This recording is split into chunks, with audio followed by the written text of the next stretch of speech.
Hey, everybody. Welcome back to another episode of Sorta Sophisticated. It's me, Pete, and I'm here with my bestie, Amanda. Hi, Amanda. Hello. We're ready to tackle another topic that we're hoping is going to make you more interesting and, dare I say, even learn to appreciate this crazy world of ours. Well, that's one way to put it. So what's the topic that we're tackling today? That's going to make us more cultured and curious, Pete.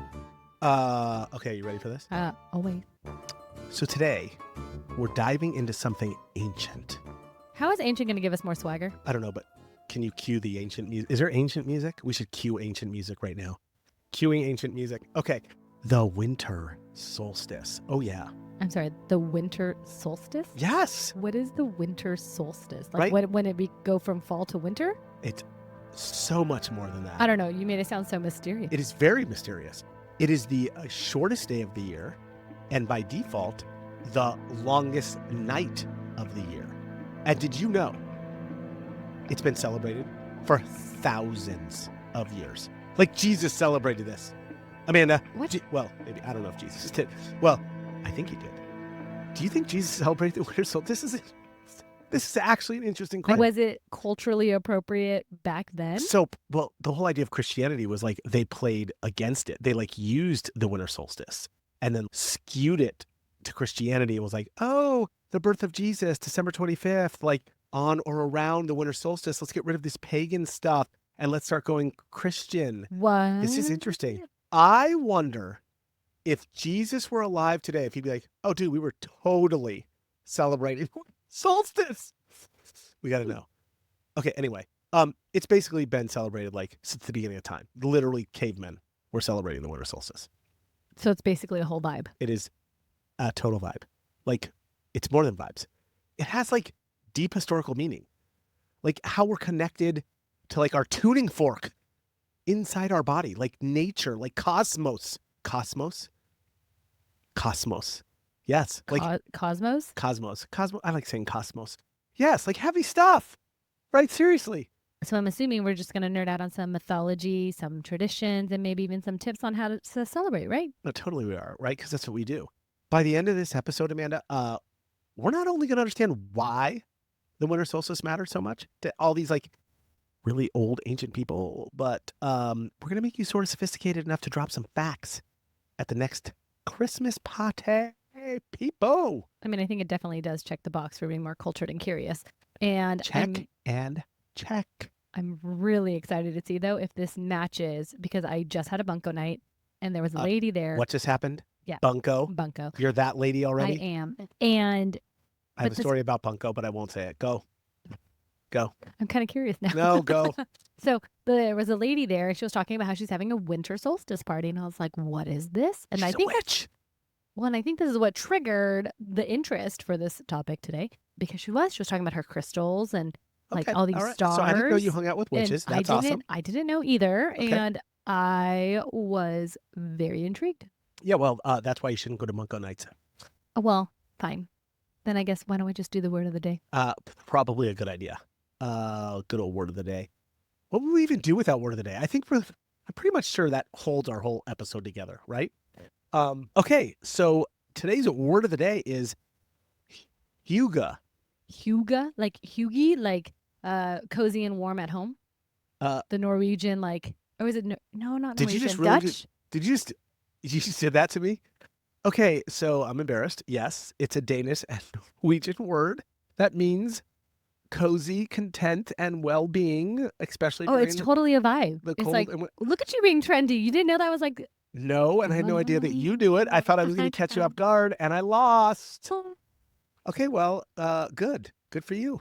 Well, so you're going to tell me right now that the winter solstice is like the ultimate hygge holiday? Oh, wow. Okay, that was fast. And I think we actually have to count it because that was perfect.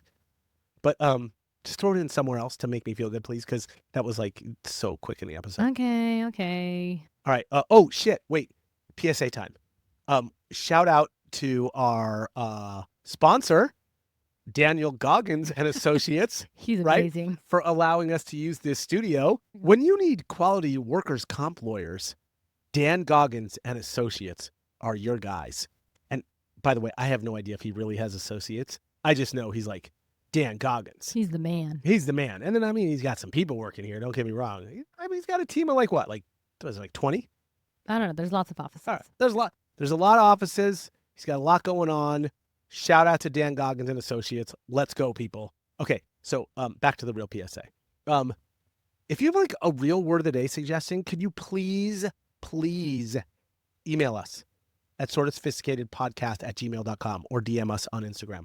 $100 gift card if your word of the day comes with a clever way to roast my co-host.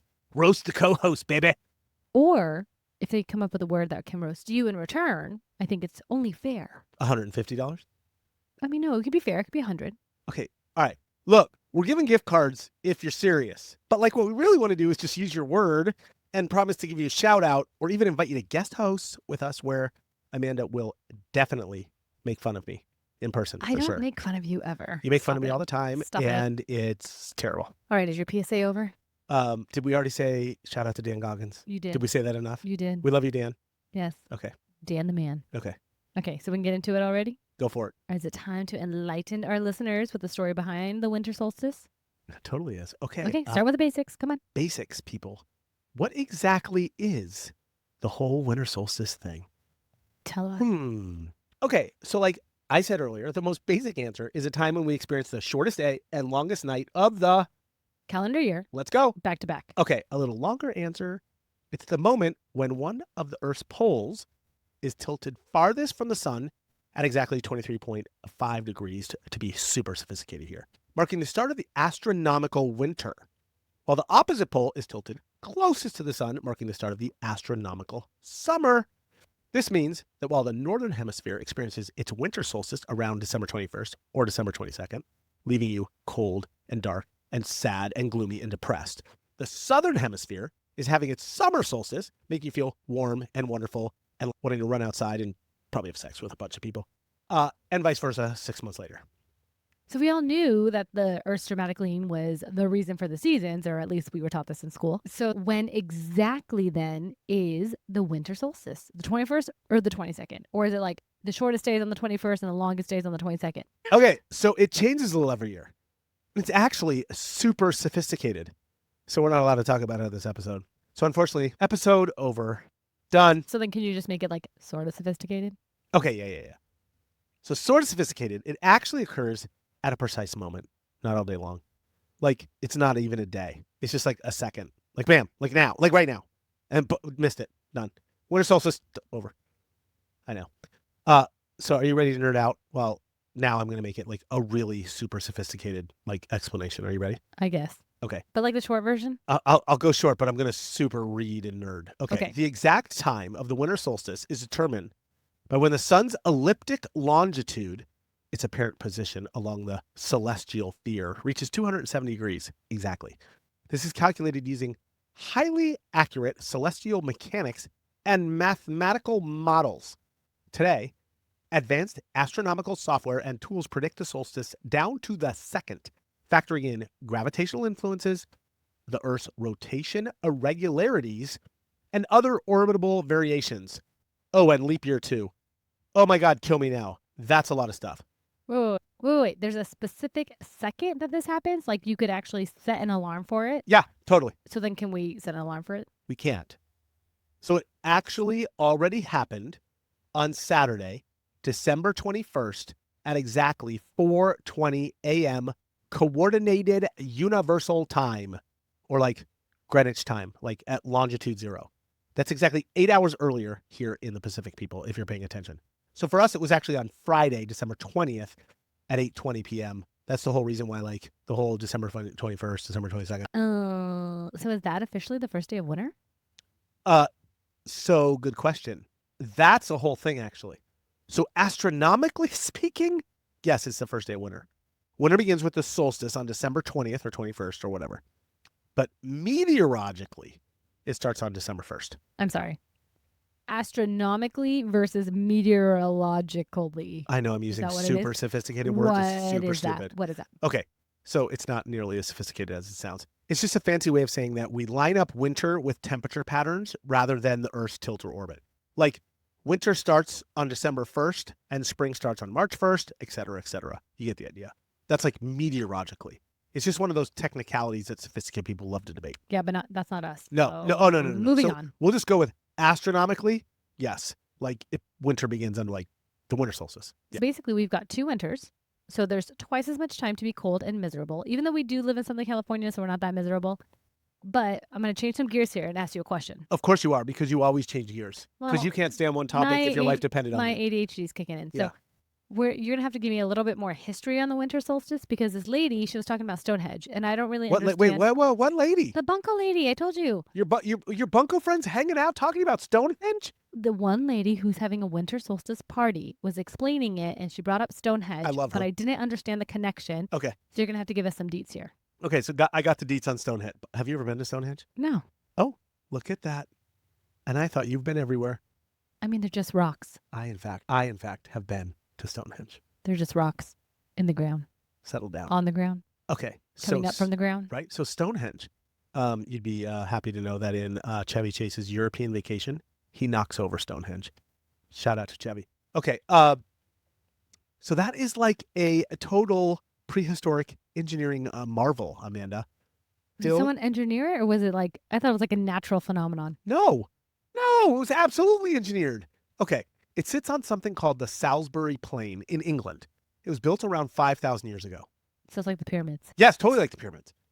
And theories about why it was built range from an ancient observatory to a druidic temple, or some scholars even think it could have been a party venue, believe it or not. But one thing's for sure, Stonehenge is famously aligned with the winter solstice. Setting of the sun perfectly frames the central altar stone when viewed from the entrance, which totally means it was used as an ancient solar calendar for sure. So what you're saying is they built the center arch of Stonehenge around the winter solstice. Yes, that's the exact like reason. They had to build it on that day in order to know. They didn't build it on that day. They built the whole damn thing and made sure that the altar stone was in the exact right place for the summer solstice and the winter solstice. Yes, correct. Huh. I know. So it's totally related to the winter solstice. The more you know. Okay, but wait, there's like way more than Stonehenge. So have you ever heard of Newgrange in Ireland? Nope. Machu Picchu in Peru? Yes. Yes. Uh-huh. Chichen Itza? Yes. Where you visited down in Mexico? Uh-huh. All of these were built to celebrate or track the winter solstice, like in some way. So why then did so many cultures build stuff to celebrate the winter solstice in the first place? Like, I get it. It marks the day of winter. Why is it a big deal? Amanda, they had nothing to do. They would like go out and like hunt and gather, and then they'd have sex. And then they were like, but like, I get that they bored. like, how did they even figure out it was the shortest day versus the longest day? Right. Why? What do you mean? How did they figure it out? Of course they figured it out, because like their livelihood depended on this. Yeah, I like, get it. Everything, way the animals would hibernate, like the way that like plants would like start to regrow, like everything mattered. Like it symbolized a return to light, like more sun. Okay. For all these what? Well, when you phrase it like that, it is kind of important. No, it's massive. Like all these agricultural communities like depended on crops. The sun was the best thing ever. Oh, wait, fun fact. I gotta love my fun facts. That's why so many different religions worship the sun, or had like a sun god in one form or another. Because you know, when you go back to like Greek mythology, Roman mythology, like all the different ones, they all had sun gods, right? The sun was everything when it came to like planting, harvesting, like all the farming things.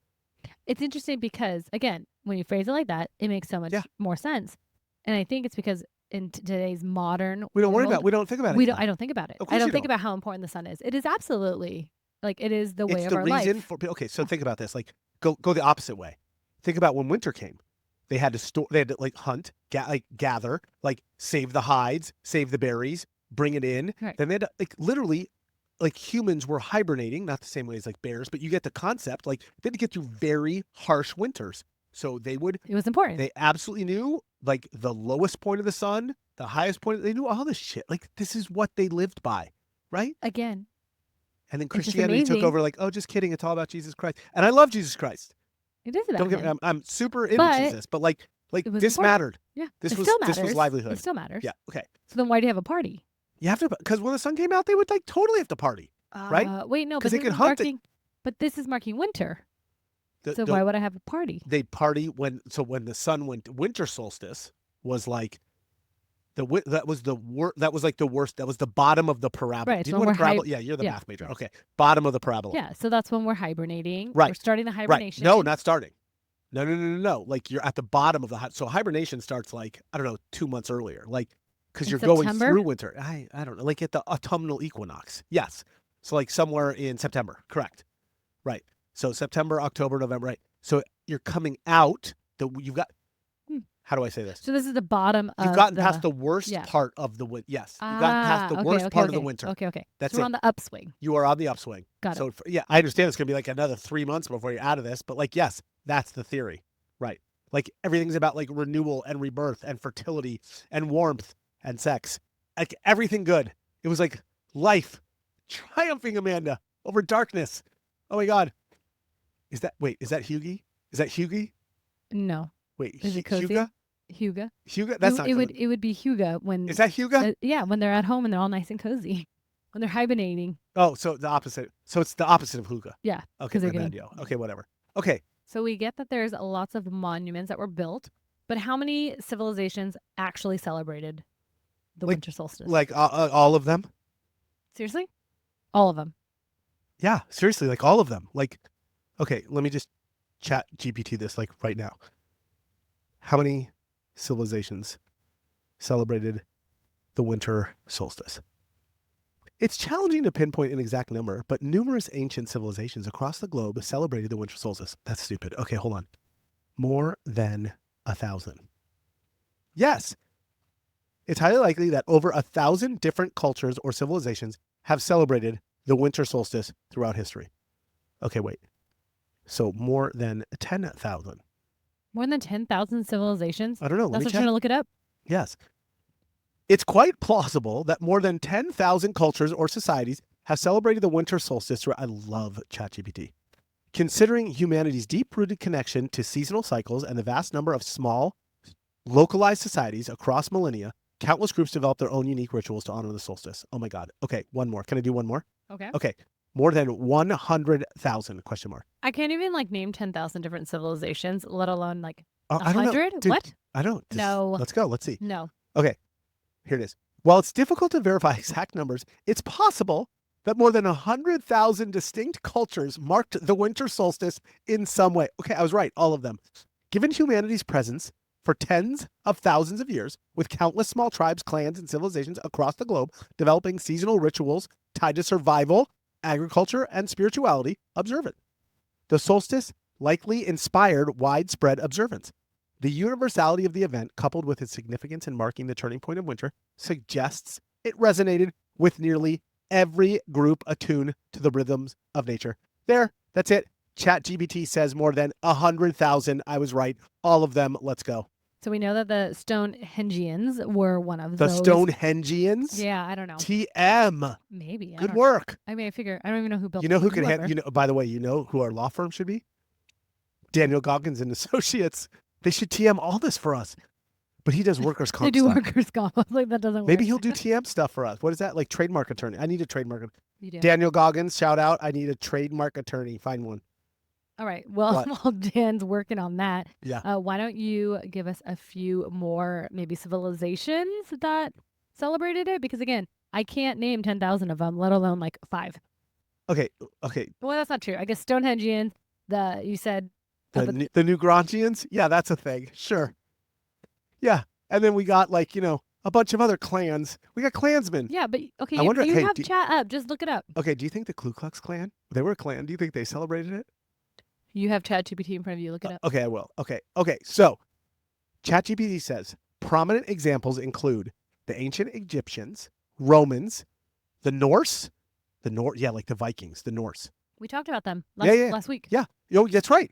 The Celtics, the Chinese, they celebrate everything. The Incas, the Mayans, the Persians, the Japanese, and various indigenous peoples of the Americas, showing it was a widely recognized event tied to survival, spirituality, and the cycles of nature. Oh, I love this ChatGPT shit. Apparently, the Egyptians believed the winter solstice marked the rebirth of the sun god, back to the sun, sun god, Ra. And they would party with a bunch of fires and feasts. The Romans honored their god Saturn with something called Saturnalia, a week-long festival of feasting and gift-giving. The Druids celebrated the solstice at monuments like Newgrange, we just talked about that, which were aligned to capture the first light of the sun after the longest night. And the ancient Chinese people would celebrate with something called the Dongzi Festival, focusing on making something called yang energy grow. I always try to make my yang energy grow. Like I would tell Gabby, make my yang energy grow. She'd be like, really, tonight? And I'd be like, come on. It's all about the yang energy. Why are you That was funny. What was that? I didn't even laugh. Oh, wow. Okay, sorry. My bad, yo. It's about yang energy. And fun fact, during the Dongji Festival, the Chinese people traditionally ate dumplings. Apparently, this whole custom is thanks to some dude named Zhuan Zhujing, some super famous doctor from the Han Dynasty. Apparently, a bunch of the villagers where he lived would suffer from frostbitten ears each year because it was balls cold where they lived. So to fix it, he made these ear-shaped dumplings filled with mutton and warming herbs, thinking it would prevent a frostbite. I don't think it worked. They all died. Just kidding. But since then, eating dumplings during Dongzi symbolizes a protection against the cold and fosters family unity. So a bunch of different cultures celebrating a bunch of different ways. But I think you get the idea. Yeah? I'm having FOMO right now. All of these different cultures celebrated it and wanted in, and yet we don't celebrate it. So we don't celebrate Krampus. We don't celebrate anything. We, Amanda, we suck. Let's just be honest. This is why we're doing this, to be more so cultured and curious. Yes, thank you so very interesting. much. It's very fascinating. I love it. Can you imagine, like, the biggest event of the year was waiting for the sun to come back? I can't. No, it'd be awesome. Huh. Anyways, I have another question. What? Of course you're full of questions tonight. I am. Earlier, you said Christmas related to the winter solstice in some way. So, really or not really? Oh, it totally is. Just like Krampus. Like everything. What? Krampus is not tied to winter solstice.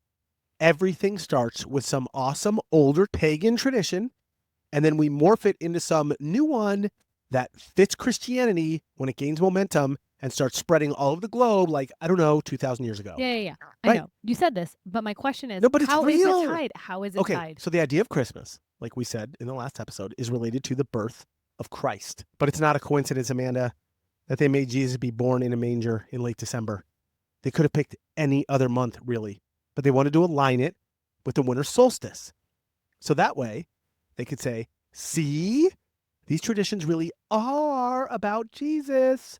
And the idea of decorating trees, like, how does that have anything to do with Jesus in the first place? And lighting candles and exchanging gifts actually all have roots in the winter solstice celebrations. So really, Christmas is just a symbolic day of when Jesus was born. It's not the actual day that he was born. We all know that. But I still don't understand how decorating trees is tied with winter solstice. So I had to look all that up. Thank God for ChatGPT. So the ancient civilizations, evergreen trees, which were like the only thing, I guess, to stay alive during winter. Hence the name evergreen. Right.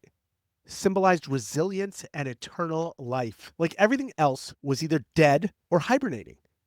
And some ancient cultures, like the Germans and the Vikings, would actually bring some evergreen branches or boughs into their homes during a celebration they called Yule. Have you heard of Yule? Yeah, like the whole Yule log thing, right? Totally, Hugo. I'm like, right? Yes. So yeah, total Huga. But it's more than just a log. Like, so I didn't even know where any of this came from. So here's a quick backstory on Yule, and then we'll get back on track. So hold on. So Yule was this, of course, pagan festival in Scandinavia where people would light fires, kill and eat a bunch of animals, and give offerings to gods to make sure the sun would come back every year. Because they were afraid it might not. Totally afraid. Yes, thank you. They didn't know. They didn't have this podcast to teach them back then, Amanda. Come on. So the whole idea was that Yule was a celebration of the winter solstice. And then over time, instead of branches, they started hacking down whole trees and shoving them in their houses to celebrate. That's so sad, though. They evergreen was this whole purposeful tree of like. They were but they understood the circle I mean, of we life. They kill understood all of the trees. That is true. No, we're not, because we suck. Back then, they would like cut down a certain amount of evergreen trees, let other ones grow because they knew how to like sustain like nature. We suck at it. And we're like, oh my God, we're just like awesome. We can do whatever we want. And then they started decorating them with candles to represent stars and stuff. How did they not catch on fire? What? The candles. They'd water them. What? But if there's fire by the tree, doesn't it catch No, on because fire? they were careful. Like They dangle the candles appropriately. And by the way, evergreen trees wouldn't catch on fire. Like, not until they were like dead. Like a normal tree that you bring into your house wouldn't catch on fire right away. You hear about Christmas tree fires all the time. Because people don't water them and take care of them. So if you leave your Christmas tree in your house for 22 days and barely water it, it's going to catch on fire. I'm going to test this theory out. All I'm saying. Can we get back on track? Go ahead. Okay. What else do they decorate their tree with? Because the candles is fascinating. And if that wasn't enough, like pine cones or berries or other dried fruit to represent the harvest and pay respect to nature and thank the gods. And then like the actual Yule log is just a decorated piece of wood from the special tree of their choosing to burn in the fireplace to symbolize light and life through the darkest time of the year. That's the whole Yule season. Okay, so I get all that, but now explain how we get to Christmas from there. Okay, all right, back to Christmas. All these ideas end up being stolen by Christians, and the evergreen tree was, quote, reinterpreted, thank you, ChatGPT, to represent a symbol of Christ's eternal life. And voila, it all fits together in a nice little bow. I mean, if all this stuff happened before Jesus, it makes sense that why they repurposed traditions to now incorporate Jesus. They did, yeah, because Christians were smart AF. Yeah. They stole all the everything. Is there anything else we need to cover, or is the history lesson complete? No, I'm pretty much good, other than Christians stole everything. And even though I'm a Christian, I'm realizing I'm a stealer. Well, let's keep going with these solstice vibes. And is it fun fact time? It's fun fact time. You know, it's my favorite part. So come on. Okay, fine. All right, ready? Yeah. Good. Okay. So did you know that people actually still use Stonehenge for solstice celebrations, like even today? I thought it was like sacred. And no, not at all. So like modern day Druids from all over the world still gather at Stonehenge during the winter solstice to party and celebrate. I didn't even know Druidity was still a thing, and they're over there partying. Like, who did like look up Druids? Like, we need a podcast on Druids. I didn't even know they were a thing still. We did. It's a whole modern religion. Who knew? It is? Okay, got it. Next one. Did you know that the winter solstice makes us sleepy? What? Yeah. Well, why? Sorta. Just winter in general.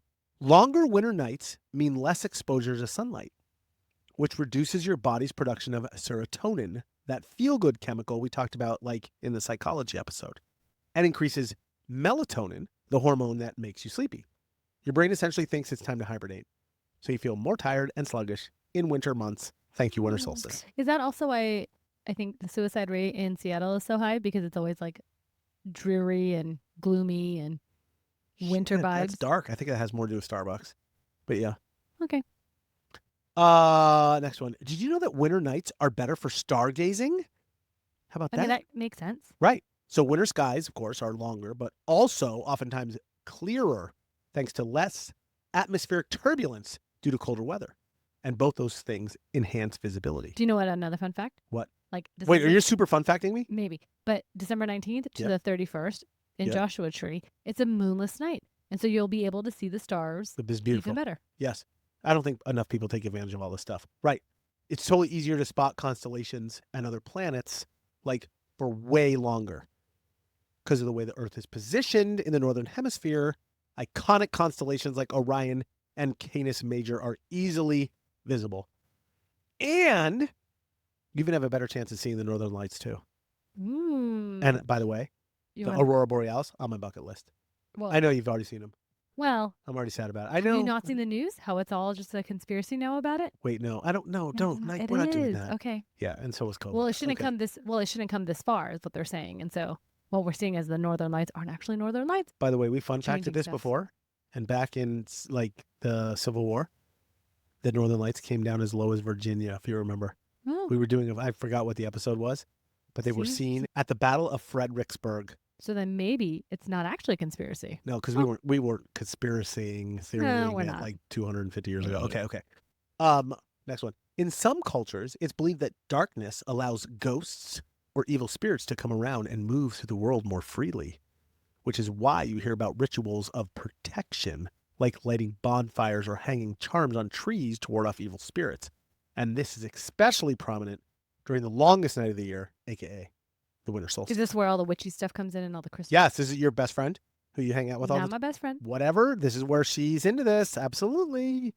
And finally, Did you know there's a connection between the winter solstice and New Year's resolutions? No, and now you're just stretching the truth. No, seriously. Okay, like we said earlier, the winter solstice is thought of as a time of reflection and renewal. And a bunch of ancient cultures often viewed it as a fresh start, celebrating the return of the sun and setting intentions for the year ahead. This tradition of reflecting and planning likely evolved into the modern practice of making New Year's resolutions. So now we can blame the winter solstice for the reason why everyone decides to go to the gym in January?